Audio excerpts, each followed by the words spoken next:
Gava tuyî dibîranîn kevanên rengareng davêje çavan navbera latên sar û teng de kenê teyê winda digerim Şopên te winda nelehîn bêhna çaya şîrîn dimîne Destên min vala ne hêviyên min weke te çûn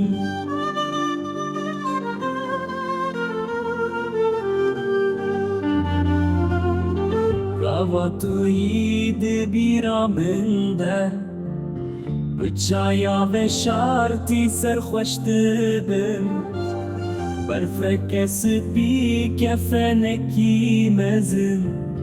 laşê teyê şewitî dipeçe Ah birayê min wê deverê çaya hez dibe bi xwîna teya gem berfa sor dihele li wir Erê birayê min erê pêncî hezar dibin lîngên te de teyrin te mezin dikirin pêrwan çûn ser bajarekî dûr baskê wan li esmanan bûn lê îro winda ne hewara wan bê bersivma dengên wan vemirîn